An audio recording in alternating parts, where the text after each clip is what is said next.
Hey, everyone, welcome back.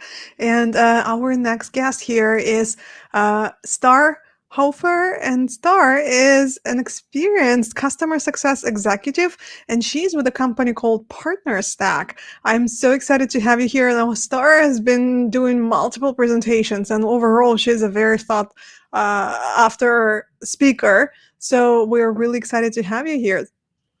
Oh, thanks, Natalie. I'm so thrilled to be here for those that are with us in person and those that will watch us later on as well. I understand we all have busy lives and sometimes we can't be live all the time. Today, I'm so excited to talk about this topic, Natalie, because I find that the support function is so underutilized and often the forgotten child of customer success. So I'm so thrilled to talk about this particular topic. So for those that's in the audience, if you have questions as we step through, please drop them in chat. Please tell me where you're calling in from. I'd love to know where you're at.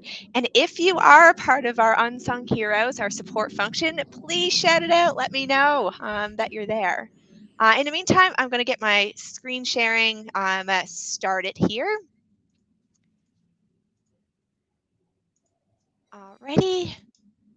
We should be in action. Natalie, just Yes. confirming you can see Yes. that. Alrighty. Well, let's talk about what the goal is of today's session. I'm actually going to talk about two completely different topics. I'm going to talk about one is the support function and really how you can influence the product roadmap. Support has so much data today, and they can really have a huge influence on the product roadmap, provided it's structured in the right way. So how do you actually get all of those great ideas on the roadmap and execute it? So we're going to talk about that as the first topic. And then the second one, I want to see how innovative your support function is. So to my main topic earlier is, are you ignoring your support function? Oftentimes we put a support function in place because we need to, but we often don't go back and make some adjustments in order to actually cater to the customer. And we all learned during the pandemic that what the customers need today has dramatically changed. And we're going to talk about some stats as we step through. But let's first talk about the first one. All right, so how can support become really good friends with product? Well, let's talk about it. Let's talk about making friends.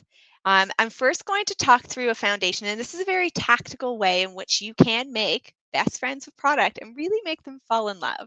But they're not necessarily just falling in love with you, because of course they love you already. But they're falling in love with the process of how you're actually serving up the data so that it's easy to truly execute on what you're really asking for. I'm going to walk through a methodology that you can use, but I want to dive into a quote that I see that was listed by Alana, and it's beautifully written. It's like, access to customer data and feedback and problems are really so important to well-informed product decisions, and I don't know who has this data more than support. Support has a really good point of view. They hear feedback all the time. They are dealing about issues and problems on a very high volume basis, and they have systems already in place that can help them actually compile this. And so really they're helping product by formulating all this data together. So let's dive into the foundations and the methodology that I put together. So how do we go about making product extremely happy and then having that influence on the product roadmap and getting stuff through? I'm going to talk about three key pillars. One called compile, another research, another deliver. So let's talk about compile. So in compile, today, there's already some help desk or service desk type of system in place today, and you would have a compile of tickets that are coming in. And what I recommend is you take a look at all the different support tickets in a certain time period. I'm a big fan of looking at data on a quarterly basis just because it gives you a really nice cohort and you can start to really take a look at what has huge influences on numbers. When you're taking a look at all of this data, really what you're looking at is the interpreter. And by taking a look at, say, a cohort of quarterly data, go, okay, well, let's take a look at all the tickets that may have taken longer to resolve. So a lot of support functions today will have a number of how long does it take to resolve an issue for a customer. Well, you might have thresholds in place. If you don't today, feel free to take a look at Zendesk. They have a nice benchmark of based on your industry of how long should it take you to resolve a ticket. That's there. So if you have a benchmark and you have a series of tickets, take a look at all those tickets that may have been longer than what your standard might be for resolution. When you take a look at then of all of those different tickets that's there, you could start to formulate a theme. What are the themes? And in some cases, some of those themes could be related to a minor enhancement that needs to happen in product. Sometimes that minor enhancements will influence or impact the customer. Sometimes it will impact you as the customer or the agents themselves. So for example is, say one of the tickets is that you're investigating, I'll give example in Partner Stack, that you're investigating that it takes a little longer to understand why there might be a partner is unable to get their password or be able to log into their main page. Well, in that particular case, there could be other reasons. In our case, we find out that sometimes a partner signs up for multiple accounts and they use a personal email account. So trying to find that second email account takes time for us to do. So when you compile them into themes, what you can figure out going, okay, is this an internal fix? Is this an external fix, meaning it impacts customers? So take a look at all the different tickets you have and then combine them into themes. Based on these themes, then start to do some prioritization. What is the largest impact to resolution time? So say you had 3,000 tickets that came in that quarter. Of those 3,000 tickets that's there, say you had 1,000 that took longer to resolve than the threshold that you have defined for your own team and that type of tickets. From then, you then took it into prioritizing. Okay, well, it looks like this type of themed took the longest to resolve, and let's see what we can do in order to reduce that so that the customer at the end of the day is getting faster service. Because the number one thing that we have that has proven that's out there is the faster you resolve an issue, the more happy the customer is. And there is more and more demand today that's out there of focusing specifically on resolving the issue faster. The longer you take, then generally they'll go find the solution themselves or find another product, unfortunately. So now that you have prioritized all of your different tickets into themes and by the largest impact, I'm highly recommending, and here's where the magic, the secret sauce is, and a lot of support functions don't do this. They don't enrich the data. What they do is they often will have a list and go, hey, product, you need to fix this. But what they don't do is kind of paint the whole picture of what the impact of it might be. So once you do have this, list what the volume of it. How many tickets are we talking about here? How many? If we went to go fix this particular thing, what does this mean? What is the CSAT that's coming in on these particular tickets? What is the ARR? What is the risk to the health for those customers that this might be impacting? What is the average? What is the customer type? For example, is that a VIP customers that are mostly talking about this? Is it mostly enterprise, mid-market, SMB? Add some rich data that's there so you're painting the full picture. And then don't forget about the potential impact. If you had 3,000 tickets and this is impacting, say, 1,000 tickets, for example, well, and if you have 10,000 customers, the likelihood that there's still customers that's not actually sharing that this is a problem, but it could be a problem for them. So also show that this is a common problem that could be experienced for multiple customers as well. So we talked about the first one, for compile. The next one is, well, let's go one step deeper. Let's take a look at the experience. And I'm a big fan of taking a look at how do they interact with the product. So if you have figured out your themes that's there, and of your themes, I'm a big fan of pick the top two, three things max. You might have a list of 10 to 15 things that you might want to get across the line that's there, but don't focus on all of those. Focus on telling the story and enriching the data as much as you can for the top three that might be on the list. And to do that is you need to take a look at the experience. So what is that experience? You can use things like full story, which allows you to see the interactions that's happening across the different journeys as they interact with your product. Another common way to take a look at the experience is listen to Gong calls. Your CSMs, if they're using Gong or some type of a recording tool, or even your onboarding team that's there, if the common problems that might have been surfacing as part of your themes, There might already be tags in there, and you might be able to enrich the data or even showcase the product that going, here's some recordings of where it's actually showcasing or coming up in other areas of the customer journey as well, and not just through support tickets. And then lastly, and one that not to be forgotten is, what is the rep's experience? How much effort does it take for us to resolve? If we already know that there's a list of tickets that you're reviewing that are the ones that take the longest to resolve, what is the impact to you as your team as well? And so I'm a big fan that if you have happy support reps, you generally will have happy customers as well. So take a look at, how long does it take them to find a solution? What are the steps in which they need to do in order to resolve some of these common themes that you had indicated in your top three? And then the last step in this is deliver. As a part of the deliver, all right, what does that mean? Well, how do you serve this up for product so that it's easy for them to make the data driven decisions that they want to make? Well, the first one is present the data to both product and your CS leadership. Bring your leadership in with you. Be objective. Leave the emotions at the door. That's why you did all this work. That's why you compiled and indicated all the different experiences that's there. And you did that research. So focus on the data, focus on the research that you did.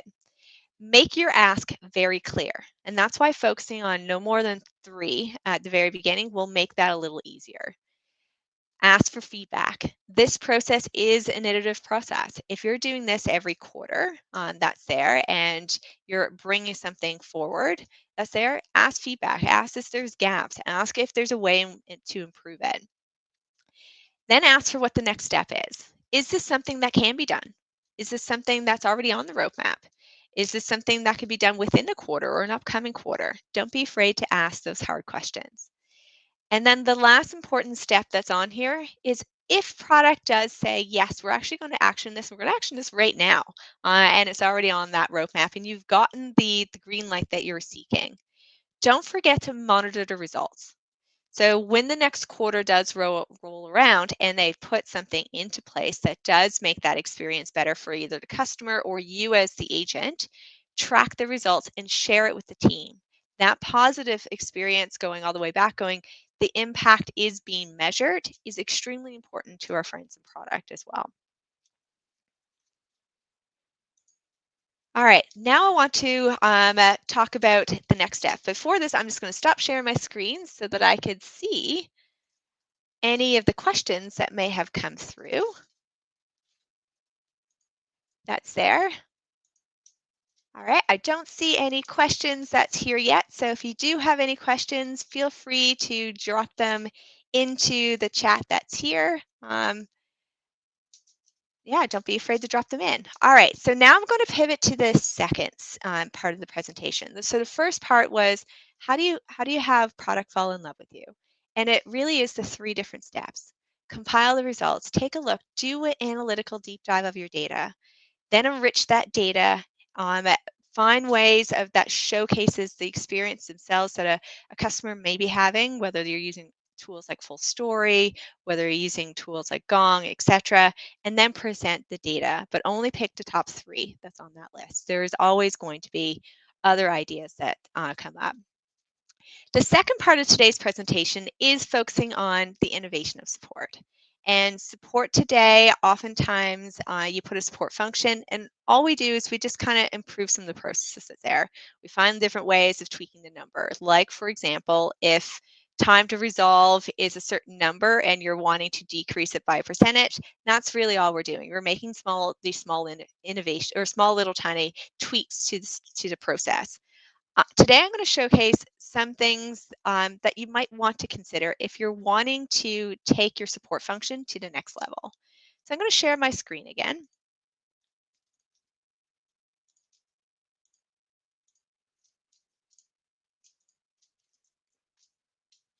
Okay, and so for this, let's jump into some stats.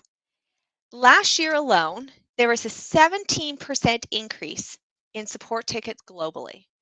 I know for us at PartnerStack, we certainly felt that and can see the impact. 58% of customers that's out there try to find the answers themselves. So, how good is your self help? 77% are more loyal to businesses that offer really good service. So, how good is your service? What does your CSAT look like? Are you getting the response rate that's high and sufficient that's actually measuring what that service looks like?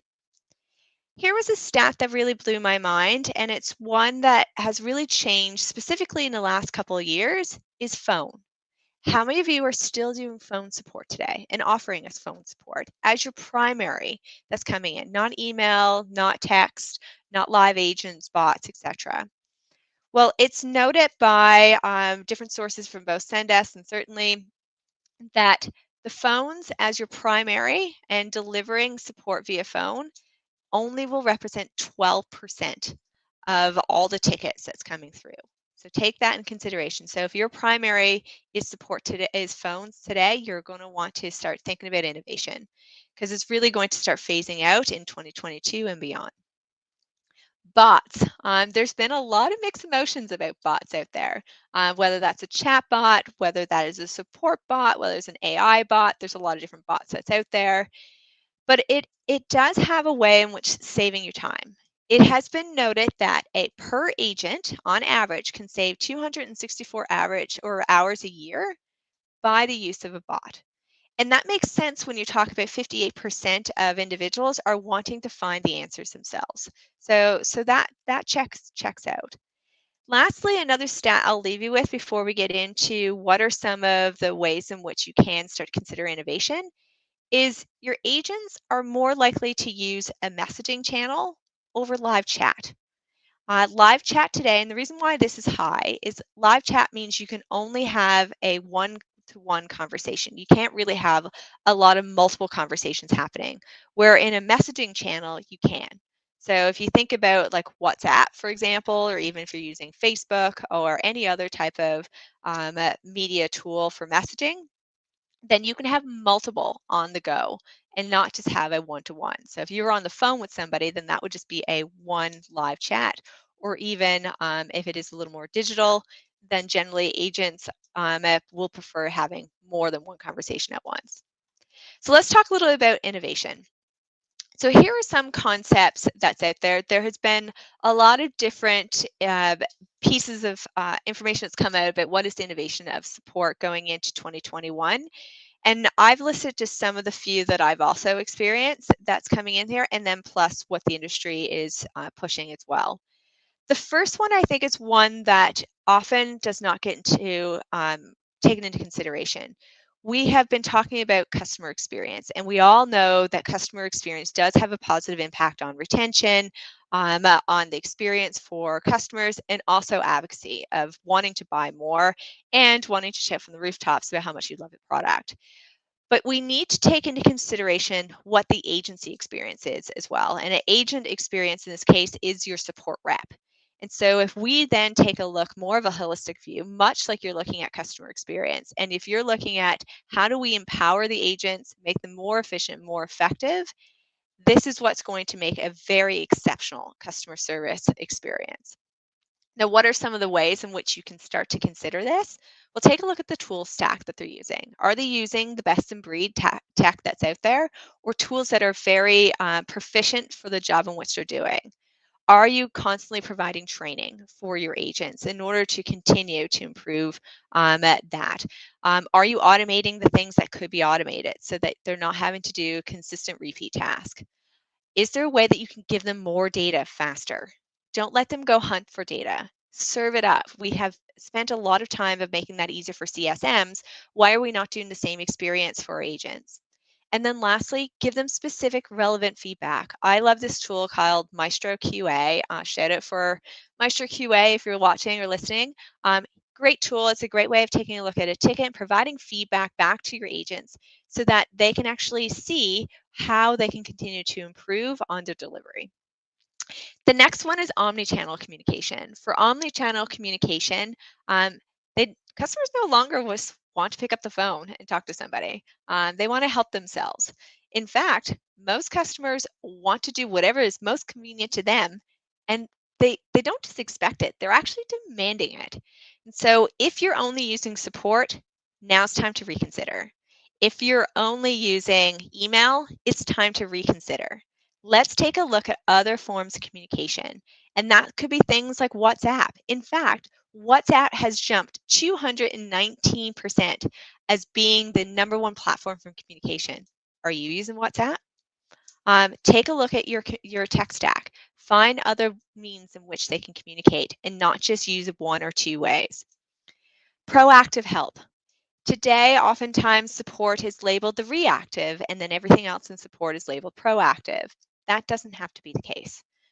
We're putting them in that bucket. Reconsider how you do that by using things like bots that can help anticipate some of the issues that might arise that's coming in for users, and then either use that as a way of sharing that back to product or feed that back into your self help.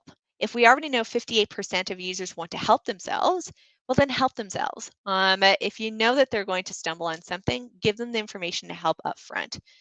If they're on a page within your app and you notice that they might be lingering on a page longer, ask if they need help on a certain thing. Start bringing the data to the customer. Help them as they're navigating through, or even suggest a feature that they should check out while they're on that page. The next one is hyper-personalization. We no longer, and I know all of us probably been on this call, been through this, you jump on a call with a telecom company, you give them your phone number, your name, and all the details, and then all of a sudden you get transferred to someone, you have to repeat that. And then you get transferred again, you have to repeat that. No, that type of service can no longer happen. Customers are expecting a more personalized experience. They expect that the data is going to follow. They don't want to repeat themselves. They want to be greeted in a friendly manner and have that personalized experience. And so, how do you do that? Well, unify the data. Don't make them repeat when you transfer from one person to another. Feed up as much as that data as possible, and that feeds into your agent experience as well. Use AI and smart technology as much as you possibly can in order to help you enrich that data. The next one is a new one for me, and personally, I haven't tried this yet, but I'm also going to be considering this concept called the gig economy. And this is really where you're using more of, market source independent workers that's able to have these short-term engagements.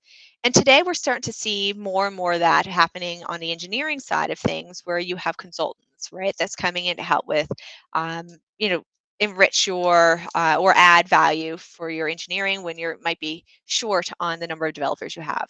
Well, you can start doing something very similar in the support function.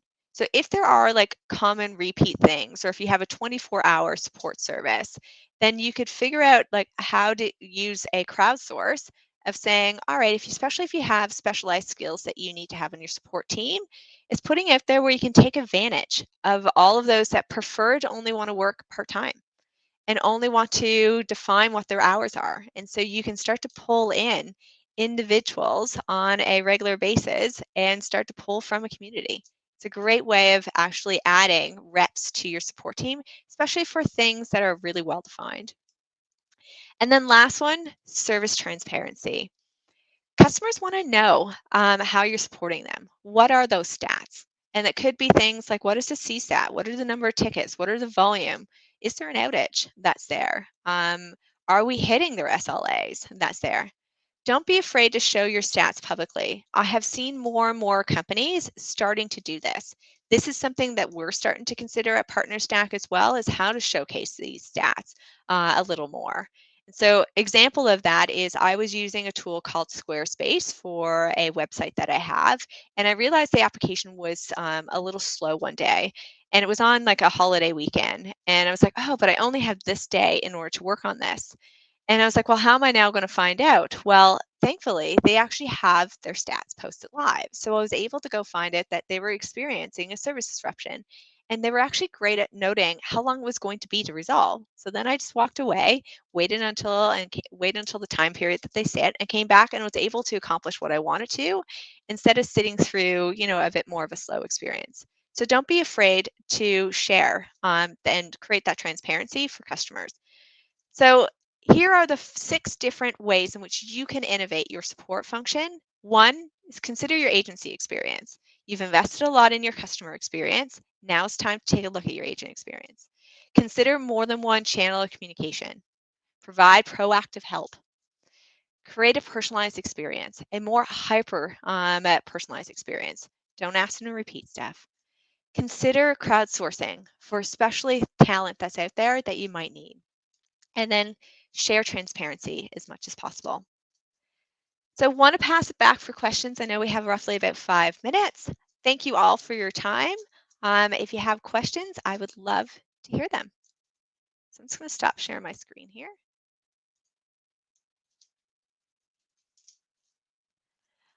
Alrighty. So any questions? Um, All right. Main challenges we have is regards to the amount of information agents need to consult given the number of products we have. We use the knowledge library in Salesforce. Any other tools to manage support materials? It depends on how your customers might interact with it. Like if you have a help tool that's already built into your product, or you have, like in Salesforce, you might be using a communities, my guess, of a way in which they can self-serve. You could use tools like, I know Zendesk also has a community element of it. If you could use maybe Guru cards to have posted out there where they can actually self-serve a little bit more. If you can have a help within your product, might serve that up a little bit more. Those are just some ideas. There, I know there might be quite a few other support reps and even leaders that's on the call. So if you have suggestions that to add to how you can help with a high number of products that they might have, feel free to throw it in there. But sometimes it's taking a look at how you're serving up your information in your library and sorting it by product. Um, Other things to consider is for an agent that might be supporting multiple products, what does that look like? So taking a look at the overall experience as well. Natalie, I think I saw that you jumped on earlier. I did. I usually help with the questions, but hey, you got it. Like you have everything taken care of. Um, Natalie, was there any surprises for you in the presentation?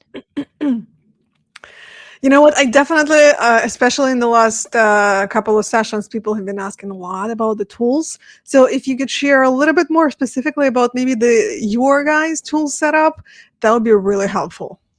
So we're a Zendesk shop today. So we use Zendesk and we complement Zendesk with Maestro QA. I'm a really big fan of Maestro QA, if you haven't noticed.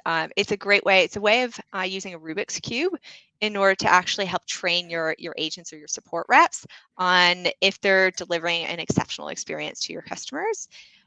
We then use the Zendesk chat bot itself. We just brought on a brand new tool called Forethought.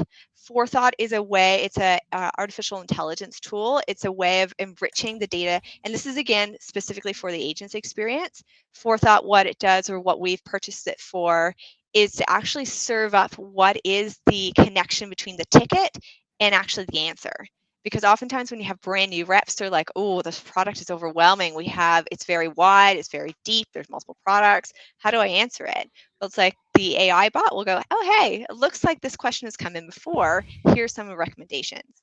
And so it's actually helping that experience. You can then take the Forethought and then take it the next level. But we've elected initially just to use it as an internal tool for now to continue to learn and build out our library. So those are some of the tools that we use today.